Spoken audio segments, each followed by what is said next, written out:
What's poppin', y'all? It's your man DJ Steph Floss here with another episode of Friends of the Program. This is my favorite podcast. It'll probably be your favorite podcast as well. And today I have my amazing friend, designer, Brittany Pierone. Not to be confused with the beer. Wow. Pierone. No, is your family No. had anything to do with the beer? No, we're from Northern Italy, but we don't have an affiliation. You have no affiliation No. with the Pierone. Fortunately beer. or unfortunately. We'll get into that. We'll get into that in a minute. So what I've decided to do as far as the program, I want to have some icebreakers. So I have a couple questions.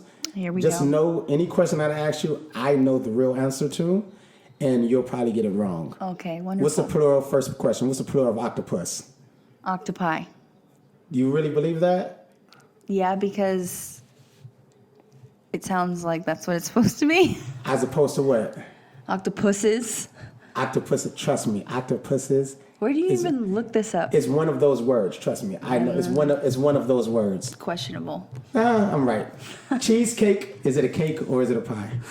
It's a pie. And why is that? Because it has a crust and it's not a flour fluffy sponge. You're right with that one. I believe that. Instagram or Twitter? I love Instagram because it's a visual platform, but I think Twitter is probably the superior app. I like that answer. And why is that? Because you are a designer. By the way, guys, like I said before, amazing designer, but you are a designer. So why do you feel Twitter is the superior platform? Because it's more transparent and it's more real time. So speaking of real time, so the algorithm with Twitter is really like, I don't really understand what's going on. I can't see my friends post and people that I'm really following post in real time. So is this a good thing or a bad thing? I think it's a double-edged sword because the algorithm's supposed to help us see the things that we want to see more often, but I think they're really doing it for the ad reasons of generating money for themselves. So is it hurting us, the quote-unquote creatives, or is it helping? It's also meant to be like, well, if I like repeated patterns of pictures, then they want to show me those things more often. But as far as my friends go and seeing things when they're happening, I would prefer also as a small business owner that we got rid of the algorithms. Yeah, because I believe, like, so with that being said, so if I start liking certain kind of pics, Yes, certain pictures will continue to pop up. Yes. So one would have to stop liking certain. Yes. All right, we'll get back to that. Favorite Yes. HBO series of all time? I'm going to have to go with The Shop. The Shop. That is a great answer. One of my favorite one of my favorite series of all time. But I've been watching HBO since I was like not supposed to be watching HBO, like since I was a child. So I don't know. I'll probably tell you what's my favorite episode, what my favorite series before we get up out of here. But as we continue on once again, my esteemed guest today, is Brittany It's a $10 Pierone. word. You know what's crazy? So, we know each other, and we're Yes. like, our friendship is growing daily, especially rapidly. At a rapid pace. And every time I'm in LA or, last time I saw you, we were in Scottsdale. And I learned a lot about Turning I it thought up. you were from Portland, Oregon. So, for those of us like myself getting to know your personal life a little more, and those that may not be so familiar with you, give us a little of your background. Yeah, so I consider Portland home because I spent the vast majority of my life there. But I was born in Scottsdale and then grew up in Lake Oswego, Oregon. And That's like a pretty famous place, right? it's a poppin' spot. Why is that? Because we have great high schools. We have great high school rivalry between Lake Oswego and Jesuit. We had several athletes come out of there. Like who? Lake Oswego, Kevin Love. Go Cavs. Go Cavs. Kevin was a senior when I was a freshman. Very large at the time. I remember bumping into the hall, and I remember bumping into him. Like I was looking down, and I was like, "Oh my god!" and like ran away into like the hallway. Okay. Great You memory. were like a starstruck freshman. Yes, I was. I also had his same English book. Aww. Yep. You're like I remember these things from you're ninth like grade. a super fan. I was when I was in ninth grade. I don't want to say the G word, but you're like a super My fan. grandma was his neighbor. Oh my God. Yeah, it goes on. You're Anyway. like stalking. You're like Joe. You're like Joe Goldberg. You're like You. Yeah. No. You're like Joe Goldberg. Yeah, We got Kevin Love. Who else? Clay Thompson, Ndamukong Suh went to Grant High School.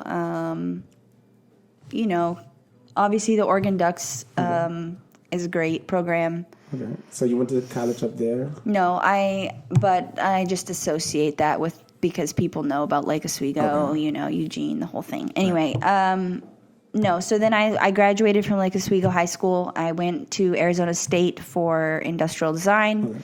I interned for Nike during college as a footwear designer. I was the first Nike retail employee to make the jump into design. Oh, congratulations. That's dope. I didn't know I was a poster child for a project called Field First. It was funded by like the Nike retail team. And that was really exciting because it was something that was unexplored, undefined, and they were kind of building it as we went. And so, yeah, I interned for women's training and golf when I was 20 or 21. And then I got recruited back after to go to the Nike running team. And then I went to the cleated team after that. And, yeah, it was a fun ride. So how did your experience with like Nike, did you feel like you were obligated to do an internship? Y'all know in college, like you must do internships and things for you know what I'm saying, for experience and all that. Did you do that because of college, or was this something that you always wanted to do? Did you always want to work with Nike? Or? That's it's actually a very specific story. So, some people are familiar with the Hatfield brothers, Tinker Hatfield designed Jordan shoes. He has a brother named Toby as well. Toby designed the Presto. He did Michael Johnson gold cleats. He was the lead on the Nike free technology development. He does a lot of the fencing stuff, and then he has designed pretty much all of Tiger Woods' shoes. He was my pole vault coach, and I had no idea who he was. And at the time, my parents... So wait, hold on, backtrack. Yeah. You did pole vaulting? I was a gymnast for 10 years, and then I quit when I was 16, and I made the transition to pole vaulting because a lot of the body language and body control, body awareness is the same in those sports. Right. So it was the easiest thing. And track and field is like one of the most underrated, incredible sports. It's such a, like, shout out to runners, run with the winners. Run with the winners. Soft plug right there. I'll let you continue on. So yeah, I transitioned to track and field my junior year. I wasn't great at it, but I enjoyed it.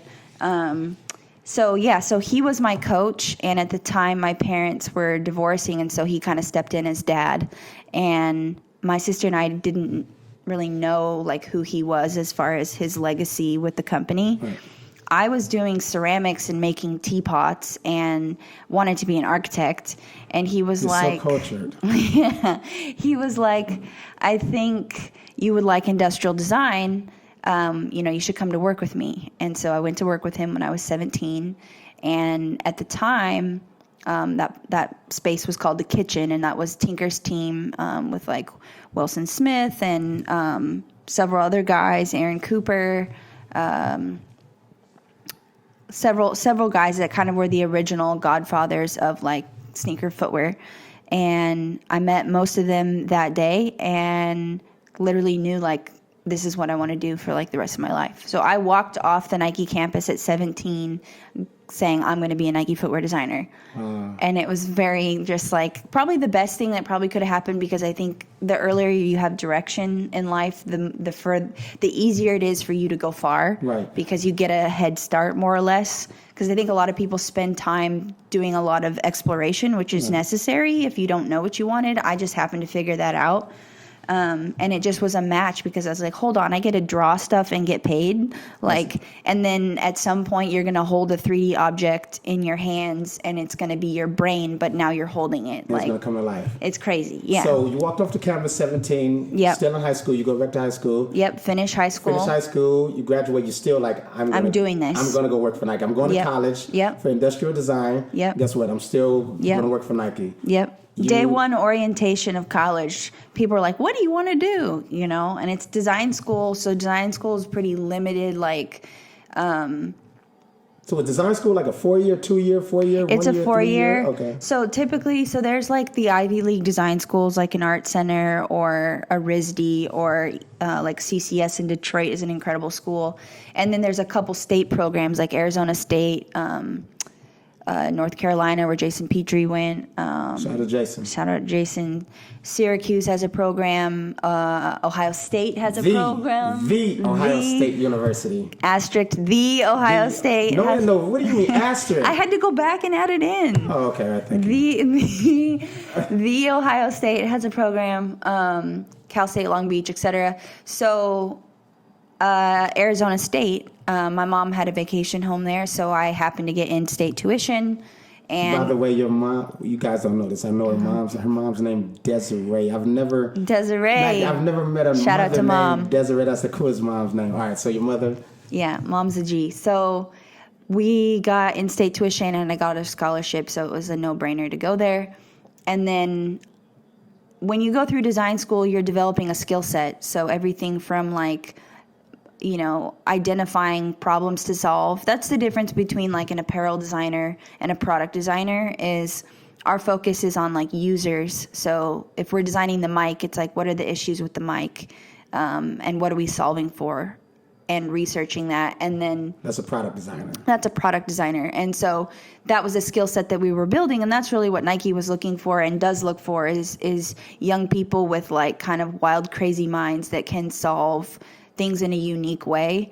Innovation is paramount. And so going to school, you're basically gaining a skill set to help you capture your mind on paper. So you go into Nike, your first day on the job, quote unquote job, internship, what are you working on?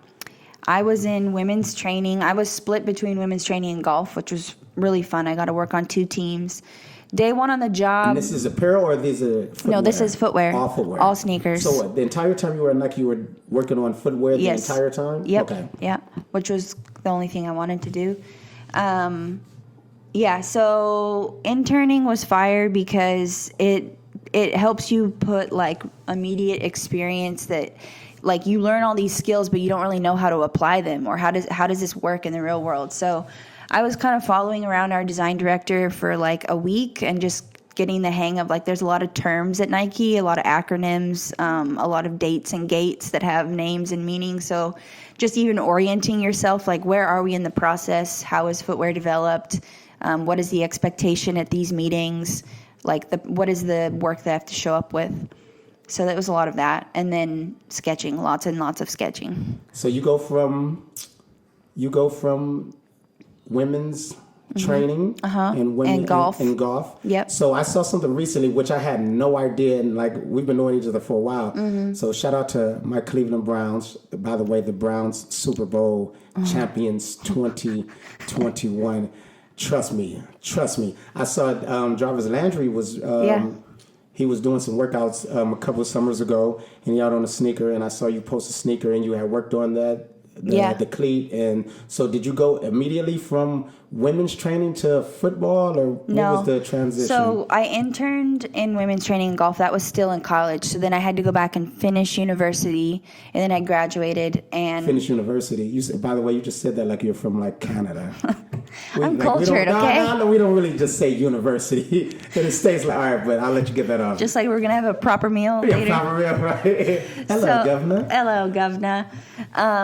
Yeah, so I went back and finished, and then I went to the running team for a year. Okay. And running was dope because I got to work on like basically special projects within running. I was by far the youngest on the team, and I think that's one thing that Nike really loves is young people, because that's where you're connected to culture. And because culture moves so fast, it's like they want to work with people that are in the middle of that. So that was cool because I got tossed a lot of fun projects that I probably wouldn't have otherwise. And plus, running is a very like robust program at Nike. It's like, I mean, it's the birthplace of the company. Right. So to work at like literally the most high profile category, I was like very spoiled because I was like, holy cow, this is the resources they get. These are the trips they go on. This is like, I was shook, to say the least. So do you bounce from that to, from what you're working on to running because you wanted to, or does the internship or the program put you in these different categories and then you do what you have to do?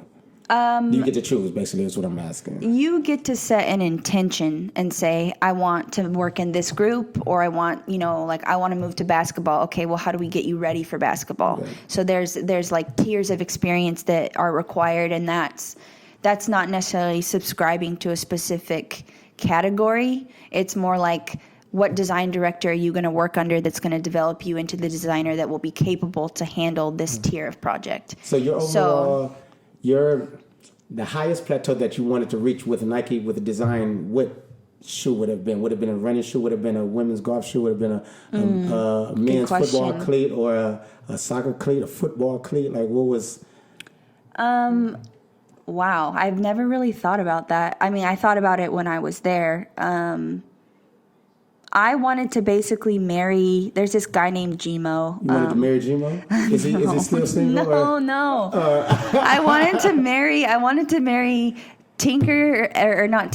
Toby's job with Gmo's job. Okay. Gmo is like the guy that's doing all the collaborations in Jordan Brand, that's like very in touch with what's going on in culture.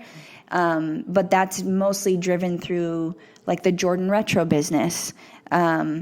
But Toby's job is like to innovate for Tiger Woods, innovate for the fencer, innovate for Michael Johnson. And so I felt like there was some sort of mediary job that I didn't necessarily see at the time. I mean, I think someone like Jason Petrie does it naturally and instinctually. He has to, because like a basketball shoe has to be worn on and off court. Right. So something like that, but it was more along the lines of something that didn't quite exist yet. So I didn't really have a specific shoe. I'm more the person that likes coming up with high concept ideas and then letting those things become the DNA for languages that actually get applied to product that goes to retail. So speaking of high concept ideas and like things like that, at some point you decided that, you know what, I'm going to design my own brand. Mm-hmm. Was this a passion growing up? Was this in high school, college, or was this at Nike? You're thinking like, yo, I'm on these different teams, I'm designing this, I'm doing very well with this, I'm into this, I want to do this. Or when did you decide that? Well, I knew since I started design school that at some point I would run on my own. Okay. I've been trying to start things my whole life. I mean, I had like a strawberry milkshake stand, and I grew strawberries and sold milkshakes. Like, you are lying. I did. My sister and I. Strawberries. Yes. You didn't grow strawberries. We grew strawberries in the backyard. So how do you make a strawberry milkshake from scratch? Hurry up right now. We just were growing the strawberries. That was all. So we were 10 years old. You were crushing them up. Yes, we were milking cows. And then there was too much seeds in them, so then we had to strain the seeds out. We also By the way, you said too much seeds. That's why I know you don't know the plural of octopus, because it's too many seeds. Too many seeds. Good to know. Noted Take for a later. Shot, by the way. Okay. Oh, is that what we're doing when you mess up Bad English? Grammar. You mess up grammar, you got to take a shot. By the way, she's taking a shot. Avion tequila, right? Don't. It's just strong. Don't. It's strong. I mean, that's what it's supposed to be. I know. Okay. Whew. So you always wanted to do your brand. By the way, speaking of tequila, her brand is it Pierone or is it B Pierone or it's is it D Pierone? It's D? D-I. Is it based off your mother's name or?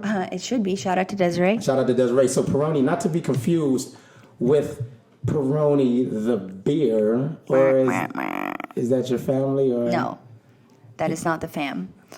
Peroni.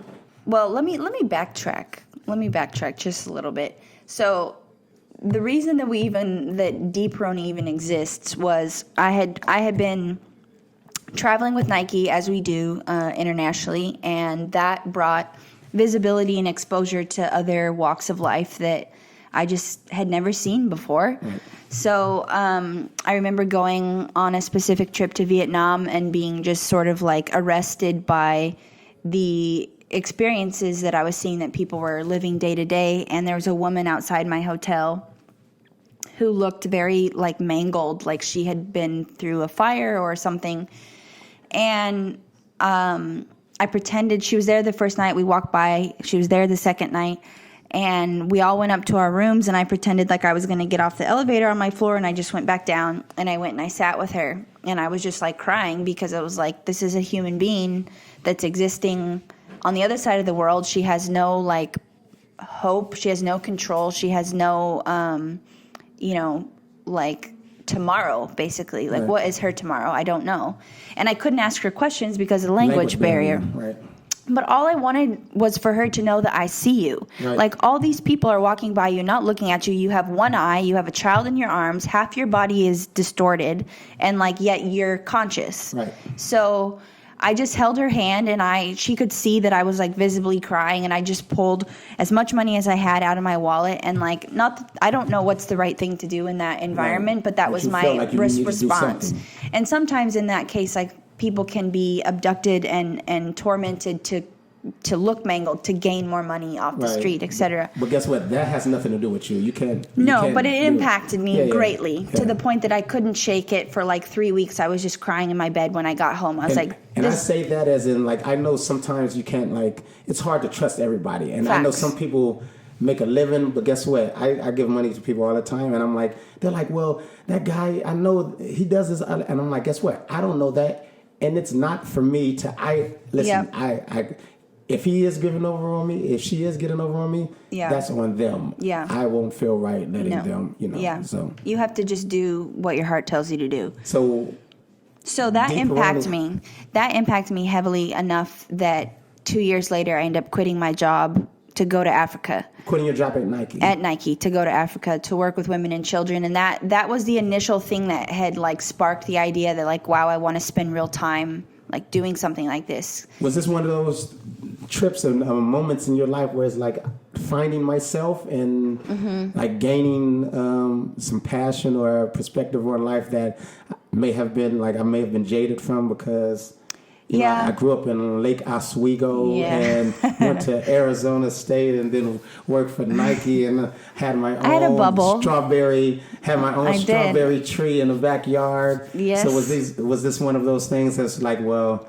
Yes, but it also was like I was struggling with a lack of purpose because I realized even the entrepreneur in me was like, okay, this whole idea of a 9-to-5 and PTO is like not it for me. Mm-hmm. Like, I remember in college, every minute of every day was saturated with like productivity, intention, and like direction.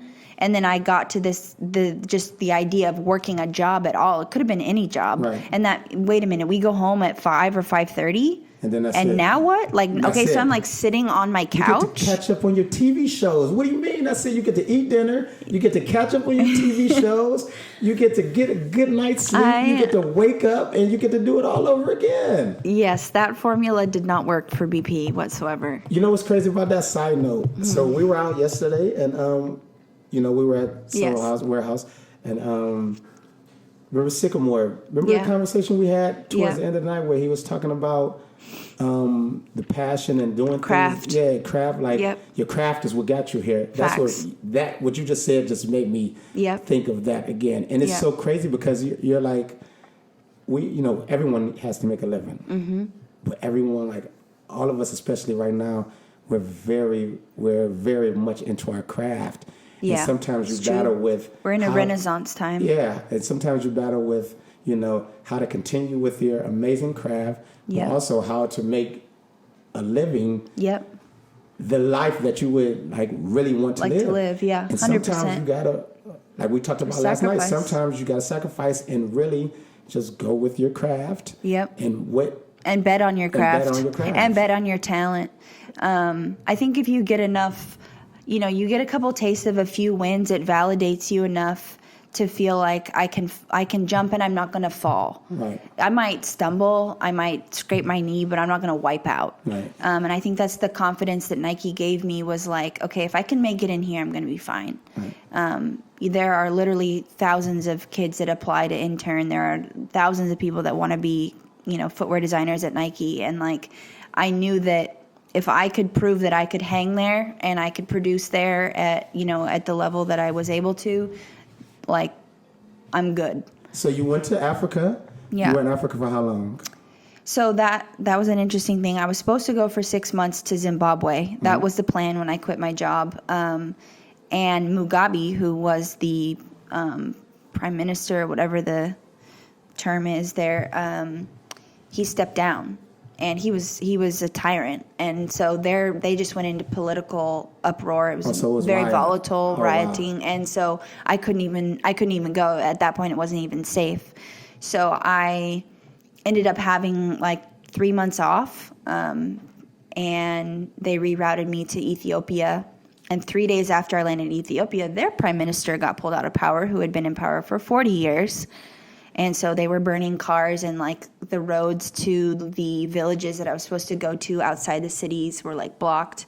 So I ended up just staying in Addis Ababa for a month. And is that East Africa as well? That's East Africa. It's right over by Somalia. Okay. So there's always been, like, for years there's been tension with East Africa, with Somalia, with Eritrea, with Ethiopia over the seaways. The Red Sea. Yeah. So it's still like that, right? The Dead Sea, yeah. It's the Dead Sea. Yeah, it is. And then there's a lot of piracy with Somalia as you go down into the Indian Ocean area. Mm-hmm.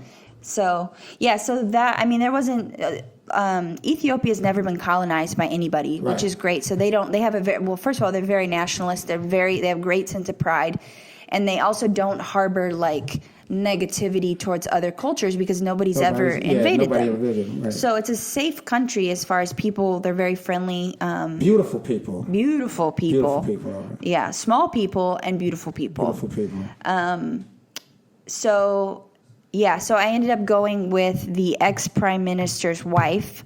Her name is Mulu. She runs an organization called Life Center, and basically she helps support single mothers battling HIV or single parent situations or single caregiver situations.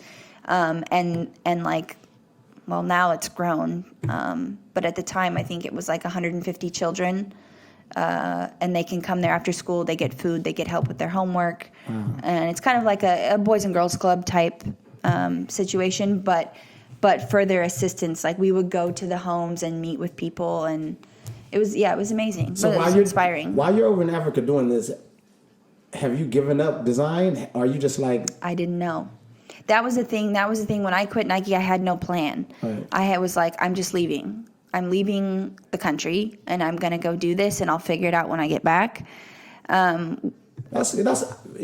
actually kind of crazy. It's nuts. No, that's kind of crazy. To leave a career job like that? But I saw your mom's house in Scottsdale, so it's not as crazy as if I would have done it, because you had something. There was a safety net. Oh, there was. As far as I wasn't going to be without a roof over my head. Right. They were not going to pay my bills, right, and fund my life by any means, but I could at least sleep on the couch until necessary. All right. So at what point over there did you decide, you know what, I got what I needed to get? Is that correct? Mm-hmm. Well, I received what I needed to receive over here. Mm-hmm. Now it's time to go back and get to work. There's a hotel there that we had gone to have meetings with different people, and I had gone out on the patio, and I'm big on, like, thesis statements. Like, I basically keep a running list of thesis statements about, like, I'll go through a situation and I'm like, what did I take away from it? And I now had to, like, reinvent myself because everything had been about Nike. Everything had been about being a footwear designer. And the statement that came to me in that moment, standing on the patio looking out, was sunset. And I said to myself, you've had dreams before, but your dreams can evolve with you. And so it was like, I need a new dream. You made this up? Yeah. Have you patented this or no? Trademark? That's amazing. I'm gonna start putting that on I need a new dream. That's gonna be my new. That's gonna be my next caption. Yeah. So I was like, I need a new dream. What is the new dream? And so then I was like, well, I love these children. I love these babies. Like, I come here and I feel like all is right in the world. They're so happy. And basically, they just need like basic resources. Like they do not need to be westernized. We need to learn from them. Yes. The basic resources and the necessities. Yeah, they don't have depression. They don't have anxiety. Like, I mean, I'm sure that those things exist, but they exist for different reasons. Right, correct. Not Instagram. Not Instagram. I was just about to say not Instagram. They exist for real reasons. Food, shelter, family, disease. Not likes. Not likes. Yeah. Not DMs. None of those things. How are your DMs looking right now? The DMs stay popping. I can't even lie. So I knew at that moment I needed a new dream, and I'm standing in Africa, and I'm like, this is insane. Like I never thought my life would put me in this place, and it was just so much gratitude as well. It was like, okay, this was also a dream, was to come and help, come. And so I was like, okay, so now, I did the Nike thing, cool. Now I'm done the Africa thing. I need to bridge these things. They need to marry. And so that's actually a funny story because I had, in my time off from quitting Nike and leaving the country, I had hit our mutual friend PR with Roll with the Winners, and I had let him... Shout out PR, RWTW. Yes, and You haven't already done the Par Rivera podcast, have you? I have not. All right, so I got you first. You did get me PR, first. I got it first. All right, so back to PR. What it is. Yeah, so I had just kind of paid attention to what he had put out, and I was like, he has a brand, which is what everybody he has the respect from a brand positioning that everybody wants, right. And I think everybody grinds for. And PR's track record with Nike and everything he's done. Yeah, he already has all of that. So. But I noticed that he was mostly putting out tees and hoodies, but it wasn't active on the site or anything. Right. So I was like, hey, let me basically show you my skill set, and so I had started just developing some concepts for him, and that was kind of really what launched me into doing the whole thing on my own. So I had started that project. So D. Pierone started with RWTW basically. Yeah. In what capacity? What did you do? Did you do the hoodie, or did you do the tee, I didn't do apparel for him. I had just done some backpack and packaging concepts for him. Backpack. Yeah. It was white. The packaging was white. The backpack was black. Yeah. But but that basically, going through that process for him, my mom was in Scottsdale. When I left Portland, I put all my stuff in her living room, and I had a couple relationships, very few relationships in LA at the time. And so I drove out here, and I was like, hey, I basically promised this guy a backpack. He's, I've never designed or built a backpack before in my life. Hold on, so had you known PR before this, or you just reached out, you saw him? Or? We was cool on Instagram. Okay. We was just I wasn't running with his crew. Right. It was just we had enough mutual friends and that you feel comfortable reaching out, listen, I can help you with this, or I can do this. Yeah, we had just been cool, and I was like, hey, I have a skill set that probably would be useful to you, and it would be a fun thing for me. So I drove to LA, probably I don't know how many times. I really like that about you. I love that about you. You seek something and you're just I'm just gonna go do it. Yeah, that was. I mean, I think if there's anything that marks my way of going about things, and that's something I tell a lot of young designers, is do the work and then let people critique the work, right. Because that gives them something practical. It gives them a handle for them to respond to you, and that was how I've networked my entire life, by doing the work, or a body of work for somebody to see, critique, and then let that open the doors that I want to get into. That's how I got into Nike. Right. So I had hit him. He was like, cool, love the sketches, let's rock with it. So I was driving over here, and I had 3 months. I got about 50% through the project, left the country, went to Africa, came back, was finishing. And that was when I came back, I was like, hold on, I can do this. Right. Because I building something on your own is completely different than plopping yourself in a system and functioning as a creative. Right, correct. So you need resources. You need to know where factories are. You need to source materials. You need to, there's minimums. There's a lot of things. Right. So I basically had figured that out because I had to, because I promised PR this bag. Right. So And I think that's a great thing. A great lesson is when you put your feet to the fire, you kind of are like, you have to do it. You have to do it. Yeah. So, and I love putting myself. You would have looked so crazy jumping out there and saying, "Let me do this for you," and then falling short or just not doing it whatsoever. That's not a type of project that that's like in some cases an opportunity of a lifetime. Like P doesn't really move like that. Like he only messes with who he messes with for great reason. And so I knew enough of that for even just from coming from Nike. I was like, I can't mess this up. Also, I have plenty of design friends that follow me on social media, and I knew that like anything I put out that I do post Nike has to be like so dialed. Gotta be fired, because it has to. I have to continue. I'm not sitting on Nike's name anymore. Correct. So I have to live up to the hype of my own name, and keep pushing that. And so I was like, this is the perfect thing. So you did the backpack. Did the bag, and then came back, finished that, and so that's when I just started making stuff on my own, and started the trademark process, got the company, did the whole 9. Let's talk about the trademark process because I know about the trademark process that you've been going through. Yes. And you have. I mean, can we legally talk? Sure.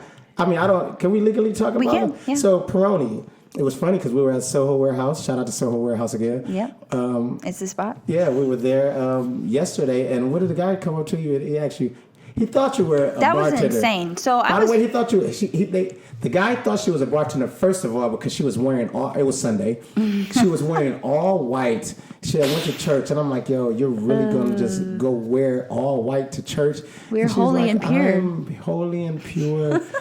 Meanwhile, she's on her 10th mimosa. But anyway, the guy asked you, he said he thinks you're a bartender because first of all, you're in a space that you're not supposed to be in. Yes, I was charging my phone behind the bar. And he asked you. And nobody was back there, so it looked like I was running the show. Yeah, he asked you for it. And then he asked me, hey, can I get a Pierone? Not knowing that my last name is Pierone, nor my company name is Pierone. And that she was kind of beefing with Pierone. So I found out like a couple months ago that basically you had to halt on your creative process and your brand process. Yes. Because of the beer company. Yes. And which actually I find flattering. But it's very flattering. But I didn't know, somebody brought up something yesterday too when we mentioned this to someone. Is that true that if it's your actual name, you shouldn't have went through that, or you don't? No, that holds no paramount. It'd be like McDonald's, like. Oh yeah. Big whoop. If I'm Steph McDonald's, I can't just start a McDonald's. Have fun. a McDonald's company, they're gonna be Good like, luck. no. They'll drain you until you're on the street. So Pierone got wind of you somehow. Yeah. So when you go through the trademark process, basically your mark gets published for opposition, meaning there's a 30-day window. Anybody who owns a mark is allowed to contest the mark and disagree with the final publication and registration. And we were down to like 12 hours in that 30-day window. And my lawyer got an email at like 7 p.m. from their counsel saying, please... It was almost over. Yes, it was almost over. Like it would have gone live the next morning. Oh, wow. So they caught it and was like... we would like consent to extend on contesting this. I consented. If I didn't consent, I would have just gotten sued. Right. So obviously you're going to consent. And then that began a lovely 11-month correspondence with Miller Coors until we finally came to D. Pierone, which is that's why it's D. Pierone now. The original spelling of my family name is Pieroni, which is what the spelling is now. I had taken the I from the first part, P-I, and I had moved it to the end. Okay. So that was why, like aesthetically, I liked how that looked. But my kind of mission to get to the point of marrying my brain with my heart is Abraham Lincoln is my favorite president. We share. Hold on, come on, yes. Come on, you didn't. You weren't even around, because of the abolishment of slavery, for that. Oh, thank you. As a black man, I appreciate that. Yes, we love. we love Abraham Lincoln. Abraham Lincoln. No, it's the beard and the outfits.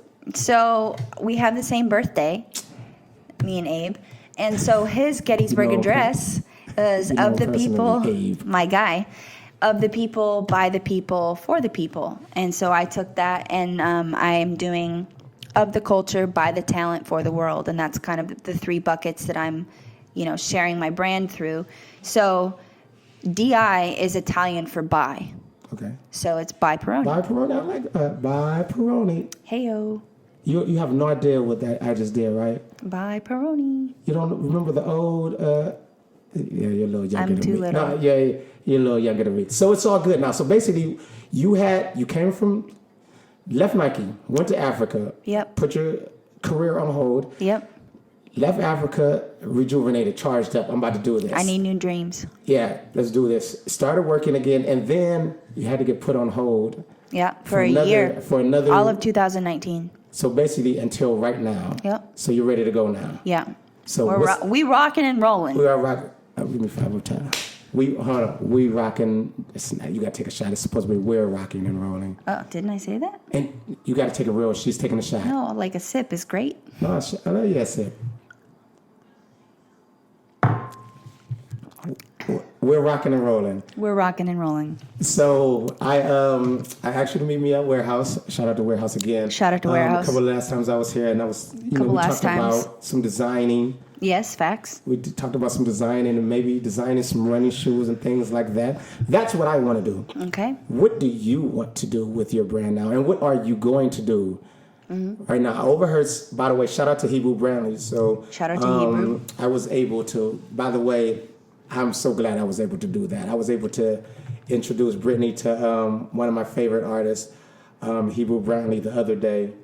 And, well, He's fire. You know where we were at. Yeah. But, Shout out to Warehouse. Shout out to Warehouse. And we were able to introduce, and, I didn't want to be that guy that's like, I'm like Hebrew, this is, Brittany. And I was like, I don't want to blow up the spot. But at some point, he mentioned Chicago, and Brittany's like, hold on. Brantley? I'm like, yeah, this is him. So I overheard... Tactfully, of course. Yeah, no, very tactfully. It wasn't groupie-ish at all. But I overheard what you talked about with Hebrew, and I didn't even know that myself. Mm-hmm. So you want to continue to do apparel and stuff, but you also want to do...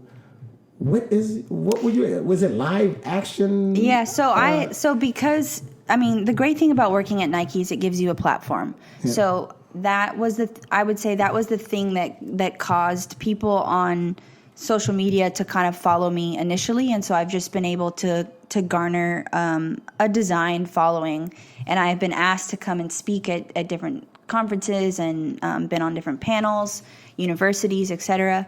So I have gotten an incredible response from those speaking engagements, and also my DMs are constantly, like daily, I'm getting DMs from college kids about design career, a lot from young women as well, as like how do you do what you do in the corporate space, etc. So I feel like that is truly my passion. Not to be confused with the other DMs we were talking about earlier. No. Those are two separate. You can separate your DMs now from primary and general. Oh, I saw that. Yes, it's but fire. Let's go to the DMs right now. I've tried to go down in the DM. I've tried to go to the DMs. I got some DMs that's popping right now, but these are our business. These are our business. So business. What do you put what's primary? Where would I be in your DMs? You're in primary. So what's general? General is people that I have. I didn't even know. Yeah, look at that. I got general from 7 weeks ago. So, yeah, you better go through there. That's 20 weeks ago. People is trying to talk to you. Anyway. I'm glad I helped you. All right, back to the young ladies that are in your primary. Yes. Talking about design. Yeah. So basically, my true passion is like being an enabler, and that's because I had someone like Toby in my corner since I was 17.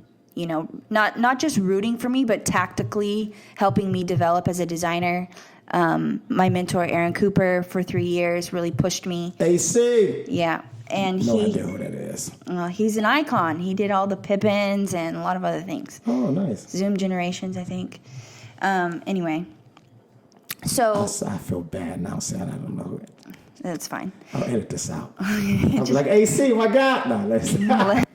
So point being that a lot of young people need support. They need tactical help to get to where their dreams are, and I know that I had that, and I don't take that for granted. So the point of the brand is basically to do dope shit to help people. Yo, it's crazy. This podcast was totally like PG-13 until that moment. Sorry. Take a shot. Wow. I'm not going to even edit it out.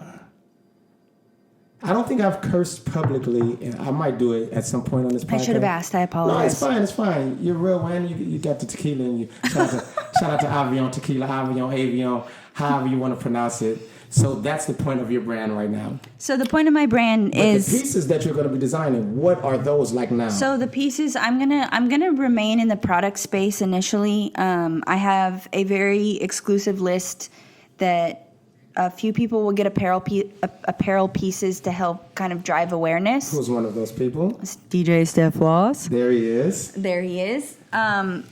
But I have had great success with like bags and accessories. I think it's something in me that's very architectural that I love about them. And I think it's important to continue to innovate. I will get bored if I'm just making like things that don't have a point. I travel a lot, so I feel like travel is a great place to solve problems around.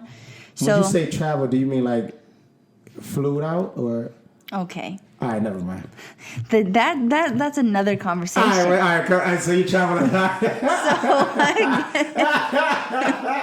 Oh, Lord, have mercy. All right, it's a good thing my mom's not going to hear this podcast. Trust me, definitely send it to Desiree. So anyway, I am going to continue with accessories. I'm launching with basically art pieces. I love 3D art. I love modern art, pop art.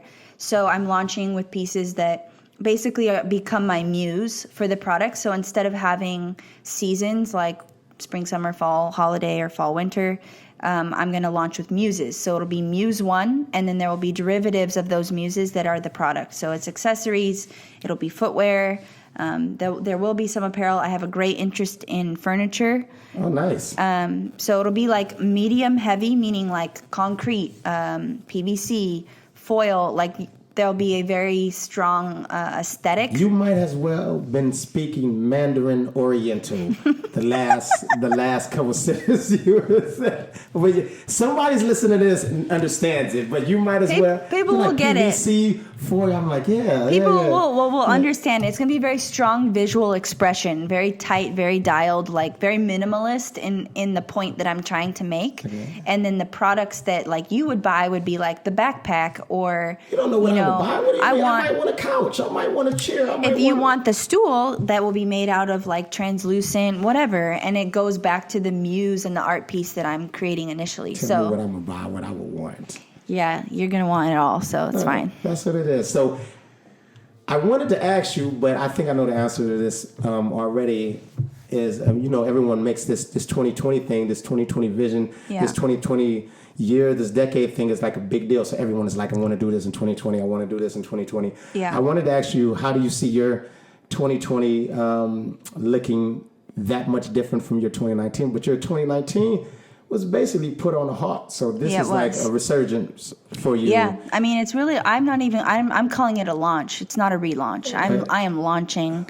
in 2020. I have a couple speaking things lined up.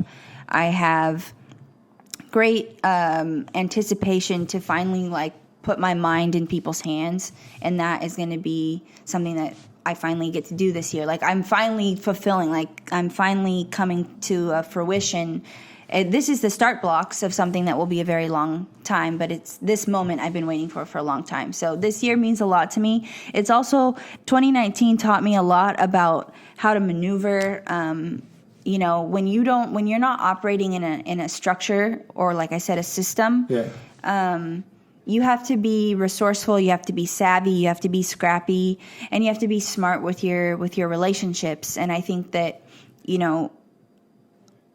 This project is predicated on love and on compassion, and getting people to understand that this is not just going to be another name brand that we all, might love or want to buy, but this is really about a movement that I see taking over my life. So 2020 is kind of just the beginning of that, and excited. Well, I'm already proud of you. I told you, like, you're one of the people that, recently you've been the person. Anytime I come to LA, I'm like, yo, Yep. What are we doing? What are we doing? We have to link. I have to get this energy from you. I'm always about being around like-minded individuals, and you are one of those people for me right now. So you're welcome. Aww. So I was like, yo, let me get this podcast back up and going, and then I was like, let me talk to Brittany. Yeah. By the way, this is like we're really looking dead at each other right now. Facts. Talking. I can't wait till we get this toe to toe. Yeah, I can't wait till we get this like popping. We could get like the visual, so we could look like the Paul Revere podcast. Yeah, more cool. Not the podcast, the setup. The setup. Yeah, we gotta get the setup. He got a studio. The black. I gotta get a studio. You gotta get a studio.